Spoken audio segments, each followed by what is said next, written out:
오늘은 어버이 주일입니다. 어버이 주일 때마다 하나님께서 우리에게 주신 명령이 기억이 납니다.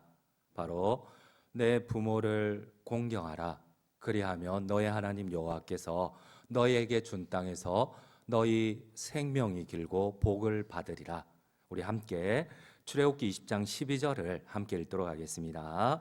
내 부모를 공경하라. 그리하면 내 하나님 여호와가 내게 준 땅에서 내 생명이 길리라. 신명기 5장 16절도 똑같은 말씀을 반복해서 강조하고 있습니다. 함께 읽겠습니다. 너는 내 하나님 여호와께서 명령한 대로 내 부모를 그리하면 내 하나님 여호와가 내게 준 땅에서 너의 생명이 길고 복을. 여러분, 구약 성경에만, 그리고 가장 어뜸인 십계명에만 부모 공경을 명령하신 것은 아니에요. 신약 성경에서도 계속 반복해서 부모 공경을 명령하고 계십니다. 우리 에베소서 6장 2절 3절을 함께 읽도록 하겠습니다. 내 아버지와 어머니를 공경하라. 이것은 약속이 있는 첫 계명이니 이로써 너가 잘되고 땅에서. 그런데 조금 이상한 질문 같지만 하나님께서는 구약 성경뿐만 아니라 신약 성경에, 그리고 십계명에 부모를 공경하라고 명령을 하세요. 그런데 여러분, 왜 자녀를 사랑하라고 공경하라고 명령은 하지 않을까요? 부모를 향하여서는 공경하라는 명령을 하신 하나님께서 왜 자녀를 사랑하라고는 명령하지 않으실까요?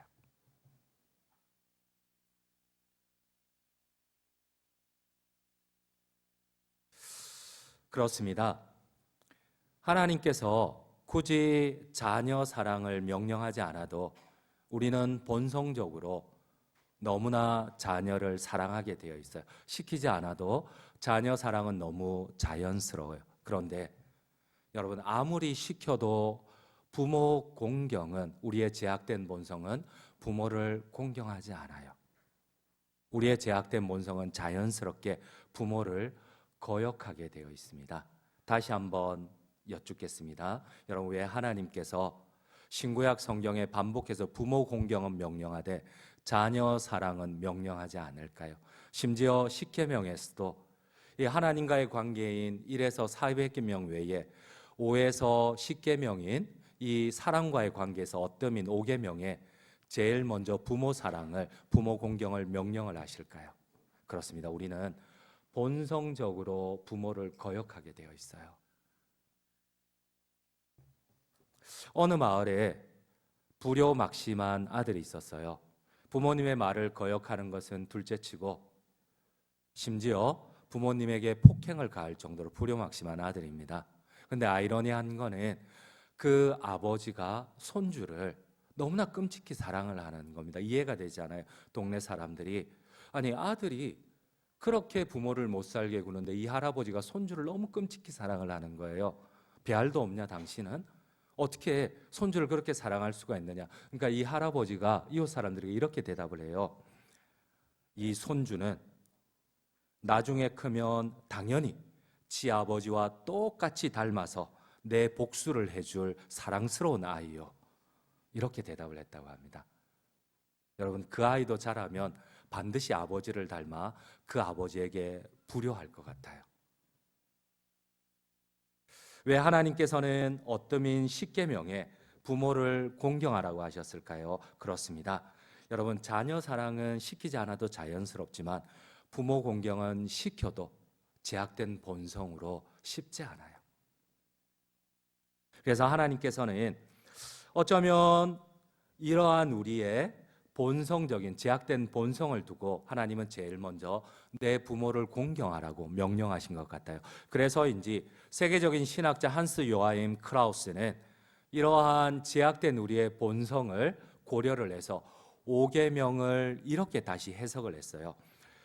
신학자 요하임 크라우스는 제5계명에서 너희 부모를 공경하라 할 때 너희 부모는 힘 있는 젊은 부모가 아닌 나이가 많고 경제적인 능력과 사회적인 지위를 상실한 연약한 부모라고 합니다.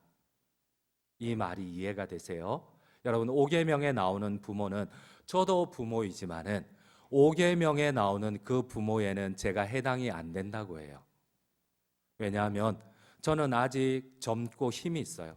여러분들 보기에는 제가 젊어 보이지 않을지 모르지만 저는 아직까지 젊답니다. 그리고 아직 제가 돈도 잘 벌어요. 그리고 힘이 있어요. 근데 제가 시키지 않아도 저희 아이들은 제 눈치를 봅니다. 왜요? 힘이 없거든, 돈이 없거든. 그러니까 당연히 부모의 눈치를 볼 수밖에 없어요. 근데 여기 5계명에서 말하는 부모는 저 같은 젊은 부모, 힘 있는 돈 있는 부모가 아니에요. 5계명에서 말하는 부모는 힘이 없는 부모예요. 돈이 없는 부모예요. 경제적인 능력을 상실한 부모예요. 어쩌면 거동조차 하기 힘든, 심지어 어쩌면 정신적으로 치매가 걸린 부모인지도 몰라요. 오늘 하나님은 5계명의 명령을 하십니다. 연약하고 경제적 능력이 없고 신체적으로 제약이 많은, 너희가 돕지 않으면, 자녀가 돕지 않으면 움직이기도 힘든 부모를 반드시 공경하라. 그래야면 너희 하나님 여호와께서 너희에게 주신 땅에서 너희 생명이 길고 너희가 복을 받으리라. 여러분, 그렇습니다. 여기에 5계명에서 나오는 부모는 이제는 자녀와 상황이 반대로 됐어요. 저는 아니에요. 5계명에 나오는 부모는 아니에요. 저는 아직까지 힘이 있어요. 저는 아직까지 자녀들을 심하게 뭐라 할 수도 있고, 저는 자녀들을 기분 나쁘면 용돈을 안 줄 수도 있어요. 자녀는 부모인 저를 눈치를 봐야 돼요. 그러나 5계명에 나오는 부모는 반대로 되어 있어요. 자녀는 어느덧 여러분들이 조금 이제 인생이 조금 더 영걸어지면 직장 생활도 하게 되고 힘이 있어요. 돈도 가지게 돼요. 그리고 전성기를 맞이해요. 그런데 여러분들이 힘이 있으면 힘이 있을수록 여러분들의 부모는 은퇴하고 이제 70이 넘고 80이 다 돼서 고령이 되어 경제적인 능력도 사회적인 지위도 거동조차도 하지 못하는 그러한 부모예요. 그래서 5계명은 이렇게 해석이 됩니다. 너희가 힘이 있고 돈을 가지고 그리고 너희가 능력이 있을 때에 더 연약한 거동조차 하지 못하는 연로한 부모를 공경하라는 거예요. 여러분들 아멘이세요? 겨우 마지못해? 여러분 2부 때는 엄청나게 아멘 이러더라고요. 왜냐하면 입장이 반대됐으니까. 거기는 나이 드신 부모님들이 많으니까. 근데 여기는 반대로 되어 있어. 그래서 이제 아멘 소리가 잘 안 나와. 내 부모는 정반대예요. 이 5계명의 부모는 자녀는 정반대예요. 자녀는 힘이 있고 돈도 있는데 부모는 고동조차 하지 못하는 부모예요. 그래서인지 하나님께서는 이 부모 공경에 대한 계명과 명령에 따라서 약속을 주세요. 여러분 10계명에 보면은 1에서 4계명은 하나님과의 관계입니다. 그러다 보니까 하나님께서는 여기에 대한 축복의 약속과 함께 심판의 약속을 주세요. 너는 하나님 외에 다른 신들을 내게 있게 마라. 만약 그렇게 하지 않는다면 내가 3, 4대까지 내가 너희를 심판하겠고 또 나를 사랑하는 자에게는 아비로부터 아들에게로 1000대까지 은혜를 베풀겠다. 하나님과의 계명은 하나님이 정확하게 축복의 약속과 심판의 약속을 주세요. 그런다 사람과의 관계 5계명에서 10계명은 하나님의 심판만 있어요. 도덕질하지 말라. 내 이웃의 아내를 탐내지 마라. 감히 탐내? 내가 결단코 넘어가지 않으리라. 내가 심판하리라. 그런데 유일하게 사람과의 관계에서 약속, 축복의 약속을 주는 계명은 5계명밖에 없어요. 내 부모를 공경하라. 그리하면 너희 하나님 여호와께서 너희에게 주신 땅에서 너희가 복을 받고 너희 생명이 장수하리라. 아멘이십니까? 그래서 하나님은 부모 공경을 명령하고 난 다음에 약속을 보증을 하세요. 우리 한번 에베소서를 한번 같이 한번 읽어볼게요. 에베소서 6장 1절에서 3절입니다. 1절입니다. 자녀들아 주 안에서 너희 부모에게 순종하라. 잠시만요. 여러분 여기에 보니까 하나님께서 부모에게 공경하라는 말씀 앞에 주 안에서 이렇게 해요. 그래요. 주님을 향한 믿음 가운데 부모에게 순종하라는 겁니다. 여러분 우리의 본성은 부모에게 순종하지 않아요. 부모를 잘 공경하지 않아요. 그렇지 다소라 예소라 그렇지 않아?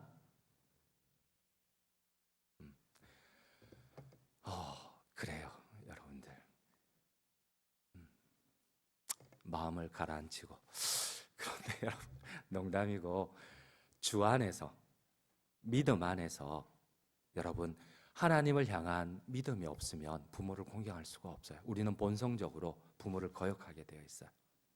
그러나 주님의 약속에 대한 신뢰 없이는, 내가 땅에서 축복을 얻고 장수하겠다는 이 주님에 대한 믿음이 없다면, 신뢰가 없다면, 여러분, 나는 더 힘이 생겨요. 부모보다 갈수록 힘이 생겨요. 젊어져요. 경제적인 능력도 가져요. 근데 갈수록 약해져요. 부모는 거동조차 못해요. 이제는 귀찮음을 넘어서 고통이에요. 그럼에도 불구하고 여러분들이 부모를 공경할 수 있을까요? 아니요. 믿음이 없이는, 하나님의 약속이 없이는 절대 공경하지 못해요. 그래서 오늘 하나님께서는 부모를 공경하되 주님을 향한 신뢰와 믿음을, 부모님을 공경하라고 하세요. 그래서 이것을 오늘 성경은 약속이 있는, 축복의 약속이 있는 첫 계명이라고 해요. 우리 다시 한번 에베소서 6장 1절에서 3절을 함께 읽도록 하겠습니다. 자녀들아, 주 안에서 너희 부모에게 순종하라. 이것이 옳으니라. 내 아버지와 어머니를 공경하라. 이것은 약속이 있는 첫 계명이니 이로써 너가 잘되고 땅에서 장수하리라. 두 가지만 얘기하고 싶어요. 여러분, 부모 공경은 부모와 자녀 간의 가정의 질서가 아니에요. 부모 공경은 바로 하나님을 향한 믿음이고 신앙 고백이에요. 반드시 부모를 공경하는 자녀에게 하나님의 축복의 약속, 너가 땅에서 잘되고 장수하겠다는 이 약속을 믿는 자만이 부모님을, 나는 힘 있고 경제력이 있는데 부모님은 더 약해지고 힘이 없고 더 고통스럽게 우리를 귀찮게 함에도 불구하고 부모를 공경할 수 있는 근거가 돼요. 두 번째, 여러분 룻기를 한번 살펴보면 좋을 것 같아요. 여러분, 룻기는 단지 시어머니와 며느리의 관계가 아니에요. 여기는 바로 5계명의 약속을 하나님께서는 보정하는 게 이 룻기예요. 여러분, 이 룻기에 보면은 시어머니 나오미가 이런 고백을 합니다. 내가 풍족하게 나갔더니 이제는 빈손으로 돌아왔구나. 그래요, 나오미는 하나도 없어요. 재산이 하나도 없었어요. 빈털터리가 되었어요. 그리고 나오미는 또 고백합니다. 이제 내가 나이가 늙었으니 이삭 줍는 것조차 할 수 없는 내가 당장 살아야 되는데 돈은 없고, 남의 밭에 가서 떨어진 이삭을 주어야 되는데 그것조차 할 수 없을 정도로 내가 늙었구나. 이게 나오미의 고백이에요. 그런데 룻의 고백을 보십시오. 룻은 이렇게 얘기를 합니다. 내가 시어머니를 버리면 하나님께서 내게 벌을 내리셔도 당연하다, 이렇게 고백을 해요. 여러분, 지금 룻과 나오미의 관계는 절대 시어머니와 며느리의 관계가 아니에요. 하나님을 향한 믿음 위에 올려진 바로 부모와 자녀와의 관계예요. 우리 한번 성경을 함께 읽도록 할게요. 룻기 1장 21절입니다. 함께 읽겠습니다. 내가 풍족하게 나갔더니 여호와께서 내게 비어 돌아오게 하셨느니라. 여호와께서 나를 징벌하셨고 전능자가 나를 괴롭게 하셨거늘 너희가 어찌 나를 나옴이라 부르느냐 하니라. 여기에 보세요. 자기는 빈털털이라고 그래요. 심지어 이제는 이러한 어려운 상황 때문에 하나님에 대한 믿음마저도 뒤틀려져 있어요. 왜곡되어 있어요. 하나님이 나를 치셔서, 하나님 나를 고통스럽게 해서 내가 아무것도 없구나. 이제는 하나님에 대한 신앙마저도 버리고 있는 게 나오미예요. 그런데 룻이 이렇게 고백합니다. 내가 하나님을 향한 믿음 때문에 끝까지 연로하신, 힘이 없는, 경제적으로 아무것도 못하는, 심지어 먹고 살 수 있는 힘조차 없어서 이삭도 줄 수 없는 어머니를 내가 5계명에 따라 어머니를 내가 공경하겠습니다. 이게 룻의 고백이에요. 여러분, 룻이 어떻게 하나님의 은혜 가운데 보아스를 만났을까요? 보아스가 왜 룻을 사랑했을까요? 보아스가 이런 얘기를 합니다. 이제 너는 나의 아내가 되라. 나의 아내가 되는 조건 두 가지를 얘기를 합니다.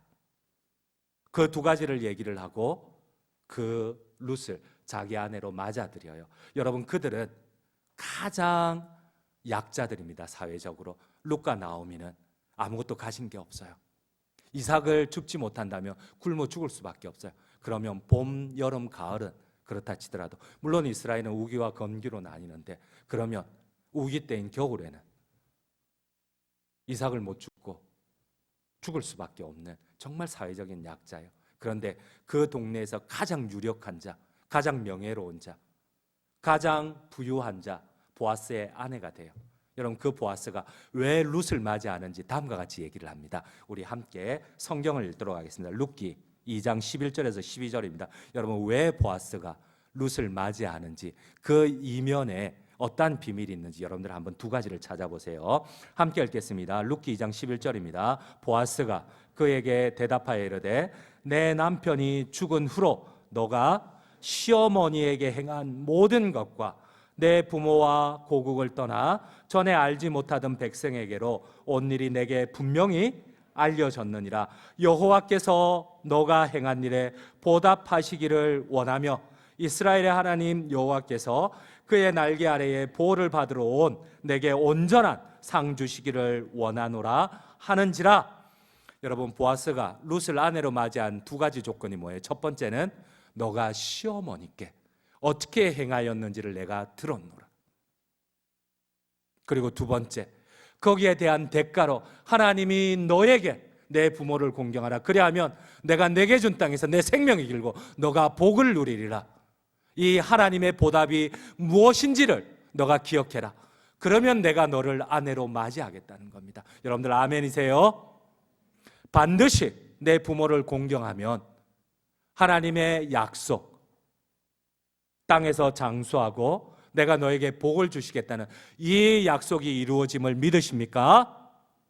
여러분들 믿으시기 바랍니다. 이 5계명은 부모를 위해서 주어진 축복의 계명이 아니에요. 여러분들을 위해서 주어진 계명이에요. 귀찮고 힘들고 힘없는 부모, 여러분들 더 부모님이 나이가 드시면 말도 안 통해요. 더 고집스럽고 더 귀찮고 거동조차 불편해요. 애 같으면 작아서 안아들을 수도 있는데 부모 같으면 안기도 힘들어요. 더 우리를 고통스럽게 해요. 그럼에도 부모 공경은 자녀들에게 주신 하나님의 축복의 조건입니다. 그럼에도 불구하고 부모를 공경할 때에 하나님이 복을 주시고 너희 생명을 장수케 하시겠다는, 여러분, 이런 약속은, 사랑과의 관계에서 이런 약속은 어디에도 부모 외에는 찾아볼 수가 없어요. 사랑하는 성도님 여러분, 우리는 이러한 하나님의 약속에도 불구하고 부모 공경이 쉽지 않아요. 정말 어려운 게 부모 공경이에요. 마음에 들지 않아요. 가까이 하면 할수록 오해하고 억울한 게 부모와의 관계예요. 그렇다면 우리가 어떻게 이런 하나님의 명령에도 불구하고 부모를 공경할 수가 있을까요?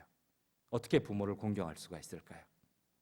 여러분, 오늘 그 비밀을 제가 황수관 박사님, 혹시 여러분들 아세요? 황수관 박사님의 자기 경험을, 자기가 53세 때 83세이신 아버지하고 했던 경험에 중요한 비밀이 하나 있어요. 그럼에도 불구하고 부모를 사랑할 수 있는, 부모를 공경할 수 있는 비밀이 하나 있어요. 제가 직접 오늘 황수관 박사님을 한번 모시고 목사님, 박사님의 얘기를 한번 들어보도록 하겠습니다. 여러분, 황수관 박사님 모실 때 큰 박수로 한번 환영하도록 하겠습니다. 대청마루에 83세 된 아버지하고 53세 된 아들하고 마주 앉아 있었습니다. 마침 창가에 까치 한 마리 나왔습니다. 아버지가 물었습니다. 얘야, 저게 뭐냐? 아버지, 까치예요. 그래 오냐? 고마워. 두 번째 또 물었습니다. 얘야, 저게 뭐냐? 금방 까치라 했잖아요. 오냐? 고맙다. 또 세 번째 또 잊어버리고 또 물었습니다. 여러분, 나이 많으면 여성 부부는 정신이 왔다 갔다 합니다. 얘야, 저게 뭐냐? 금방 까치라 했잖아요. 그것도 못 알아먹어요. 그 소리를 아버지는 너무너무 서러웠습니다. 너무너무 서러워서 방으로 들어갔습니다. 들어가서 옛날 일기장을 꺼내왔습니다. 그 일기장은 제가 33살 때 일기장이었습니다. 밖에 나와서 제 아들하고 읽어보라 했습니다. 그 일기장에 이런 글귀가 써 있습니다. 3살짜리 내 아들과 마루에 마주 앉아 있었다. 마침 창가에 까치가 날아왔다. 3살 먹은 내 아들이 나에게 물었다. 얘야 저게 뭐냐? 얘야 까치란다. 내 아들은 연거푸 23번을 물었다. 아빠 저거 뭐야? 아빠 저거 뭐야? 나는 23번을 까치라고 답을 하면서 내 마음이 왜 이렇게 즐거운지 몰랐다. 그래서 사랑하는 내 아들을 너무 귀여워서 품에 안아 주었다. 여러분요, 아버지는 자식에게 3번 물었는데 자식은 화를 냈는데, 자식은 부모에게 23번 물었는데 그 자식이 사랑스러운 거예요. 여러분, 그것이 부모님입니다. 그 부모님이 오래오래 살아계세요. 여러분, 부모님을 살아계실 때 고맙게 잘하십시오. 한 번 가면 다시 못 만난 것이 부모님입니다. 부모님을 살아계실 때 고맙게 잘하십시오. 여러분, 우리가 하나님의 약속에도 불구하고 어떻게 부모님들을 공경할 수가 있을까요?